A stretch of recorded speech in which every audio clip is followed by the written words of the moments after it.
Puji Tuhan, salam sejahtera dalam kasih Tuhan Yesus Kristus. Jumpa kembali Bapak Ibu Saudara-saudara, dimanapun saudara-saudara berada mendengarkan akan tayangan ini. Puji Tuhan, kesempatan ini saya rindu untuk berbagi firman Tuhan bagi Bapak Ibu Saudara, dimanapun saudara-saudara berada, juga Bapak Ibu Jemaat GPD Sola Gracia Bogor. Puji Tuhan, saat ini saya berada di Puncak Bogor dalam rangkaian kegiatan retreat pemuda GPD Sola Gracia yang diadakan selama 3 hari di tempat ini, dan tepatnya pada hari ini hari Minggu kami ada di tempat ini untuk sama-sama menikmati anugerah kebaikan Tuhan, dan saya berbagi berkat firman Tuhan untuk kita semua. Namun sebelum saya menyampaikan berita firman Tuhan, mari sama-sama kita berdoa. Bapa Surgawi, di dalam nama Yesus kami bersyukur untuk kesempatan ini. Kami ada sebagaimana ada untuk menikmati firman-Mu. Urapi hamba-Mu dan urapi kami semua jemaat Tuhan yang mendengarkan tayangan ini. Biar Roh Kudus yang senantiasa membukakan rahasia firman-Mu bagi kami, karena firman yang berkuasa dalam hidup kami.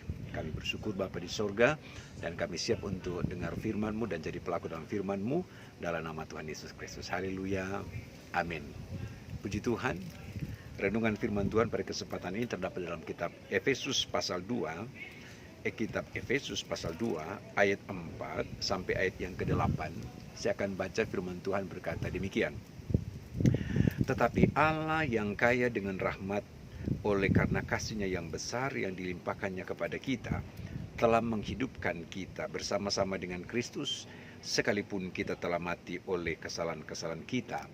Oleh kasih karunia kamu diselamatkan, dan di dalam Kristus Yesus Ia telah membangkitkan kita juga dan memberikan tempat bersama-sama dengan Dia di sorga, supaya pada masa yang akan datang Ia menunjukkan kepada kita kekayaan kasih karunia-Nya yang melimpah-limpah sesuai dengan kebaikan-Nya terhadap kita dalam Kristus Yesus. Ayat 8. Sebab karena kasih karunia kamu diselamatkan oleh iman, itu bukan hasil usahamu, tetapi pemberian Allah. Puji Tuhan. Bapak Ibu Saudara-saudara kasih Tuhan, perikop pembacaan dan menjadi inti renungan pada kesempatan ini adalah bicara tentang kasih karunia Allah, kasih karunia Tuhan. Karena kekristenan ada karena kasih karunia Allah. Saudara dan saya ada juga karena kasih karunia Allah. Saudara, kalau bukan karena kasih karunia Allah, maka hidup ini tidak ada. Saudara, kasih karunia Allah yang menghidupkan saya, yang menghidupkan saudara-saudara. Dalam konteks apa ini, saudara? Alkitab menulis dalam tulisan sebelumnya ditulis, dahulu kamu sudah mati karena pelanggaran-pelanggaran dosa-dosa. Jadi saudara-saudara, manusia ada hidup dalam konteks kehidupan kekristenan ini. Kita ada karena kasih karunia Tuhan, yang sebetulnya kamu sudah mati. Iya. Konteks mati di sini bicara kematian secara rohani ya saudara ya. Iya. Sebab dua hal yang ada dalam diri orang. Iya. Ketika orang itu dia ada hidup rohani atau mati rohani. Saudara-saudara. Nah, Yesus datang ke dalam dunia. Dia ingin mengembalikan kehidupan rohani ini. Ketika manusia jatuh dalam dosa, maka dia mati di kayu salib untuk mengembalikan ini kepada kita, supaya kita menjadi pribadi yang memiliki persekutuan kembali dengannya. Nah, itu sebabnya hal ini terjadi oleh Alkitab berkata, karena kasih karunia Tuhan. Saudara, yang menarik dalam tulisan firman Tuhan di sini, supaya jangan ada orang yang memegahkan dirinya.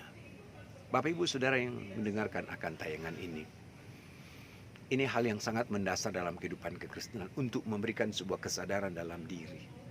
Gak ada yang dapat kita banggakan dalam hidup kalau bukan karena Tuhan yang menghidupkan kita. Dan puji Tuhan, saya berkali-kali sampaikan dalam pelayanan di jemaat yang Tuhan percayakan. Ketika kita mau merespon akan kasih karunia Tuhan itu di dalam dirimu. Ketika kita membuka hati, membuka diri kita untuk supaya Dia mau bekerja dalam kehidupan kita. Merespon semua kebaikan dan kasih karunia Tuhan dalam hidup ini. Firman Tuhan berkata, sebab karena kasih karunia kamu diselamatkan. Kasih karunia Tuhan kamu diselamatkan. Karena begini saudara, karena manusia dengan segala daya dan upaya gak bisa. Kalau bukan karena Tuhan yang berkemurahan, kalau bukan karena Tuhan yang berkasihani kepada kita. Jadi, saudara yang dikasih Tuhan, kasih karunia Tuhan dalam dirimu, dalam engkau merespon, maka ini menjadi satu kekuatan yang maha dahsyat dalam kehidupan kita, saudara-saudari kasih Tuhan. Sehingga janji Tuhan untuk kita masuk dalam rencananya itu benar-benar menjadi bagian saya dan saudara.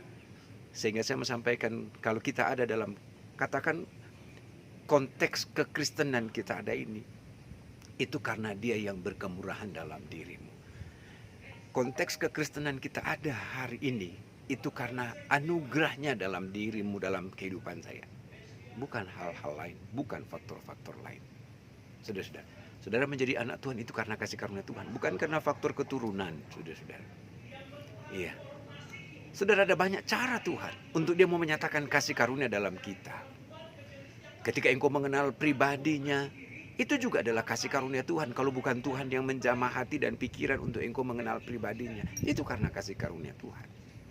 Saudara-saudara, atau ada orang dalam perjalanan hidup, dalam dia melayani, mengiri akan Tuhan, lalu dia berkata, saya menjadi Kristen setelah sudah usia sekian, sudah menjadi tua atau sudah seperti ini baru saya menjadi orang percaya. Itu juga bagian dari cara Tuhan untuk Dia mau menyatakan kasih karunia kepadamu. Saudara-saudara, maka itu sebabnya ayat ini mau berkata, sebab karena kasih karunia kamu diselamatkan oleh iman, oleh percayamu. Dari sekian miliar manusia di dunia ini, kita di antaranya orang-orang yang dapat kasih karunia itu, sehingga terbangkitkan iman percaya kita kepadanya. Dan saya menyampaikan, terus peliharalah itu. Iya, terus pelihara itu, rawat itu, saudara-saudara. Sehingga apapun yang engkau hadapi dalam hidup ini, jangan digoyahkan imanmu kepada Kristus, karena itu adalah merupakan hal yang paling mendasar. Firman berkata, sebab karena kasih karunia kamu diselamatkan oleh iman itu bukan hasil usahamu, tapi pemberian Allah, tetapi anugerah Allah. Luar biasa Tuhan, luar biasa Yesus dalam hidup ini. Upah dosa adalah maut, kebinasaan, tetapi Dia beri rahmat-Nya yang besar.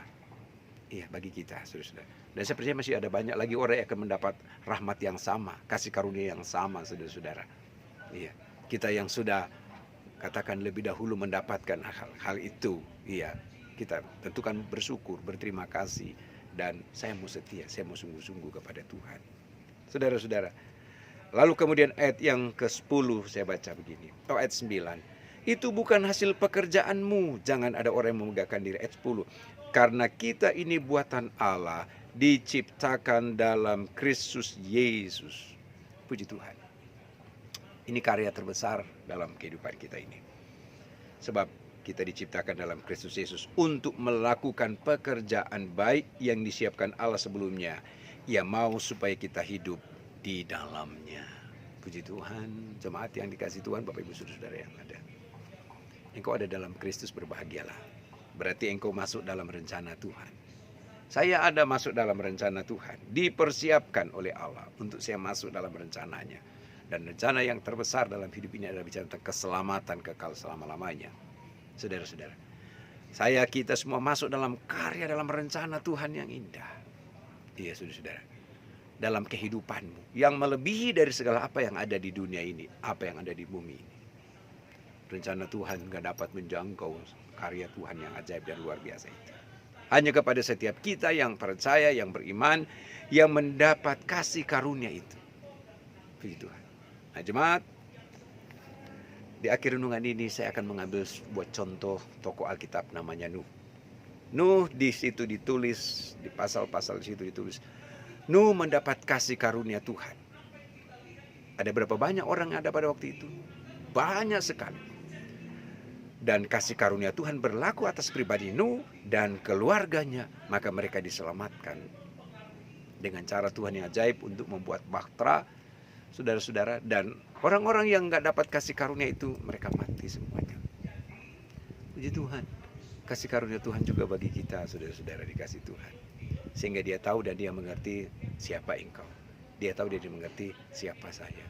Puji Tuhan. Dan kasih karunia Tuhan yang berlimpah, terus Dia limpahkan dalam engkau, untuk terus engkau menikmati damai, sejahtera, sukacita, untuk engkau terus mau menikmati berkat-berkat yang dari Tuhan dalam kehidupanmu. Ketika engkau tahu terus mau menjaga, engkau terus tahu untuk memerawat kesetiaan dan ketaatanmu kepada Tuhan. Tuhan Yesus memberkati Bapak Ibu saudara-saudari manapun berada mendengarkan tayangan ini. Saya dari Puncak Bogor menyampaikan berita firman Tuhan bagi kita semua. Berkat jasmani rohani jadi bagian kita sekalian. Puji Tuhan, mari sama-sama kita berdoa. Bapa, kami bersyukur, kami berterima kasih. Kasih karunia-Mu yang berlimpah kami alami dalam hidup ini. Kami yang harusnya dibinasakan, tetapi oleh kemurahan-Mu Engkau mengangkat kami melalui pengorbanan-Mu. Terima kasih, dan kami bersyukur, dan kami berterima kasih. Tuhan, dan kami mau merawat semuanya itu.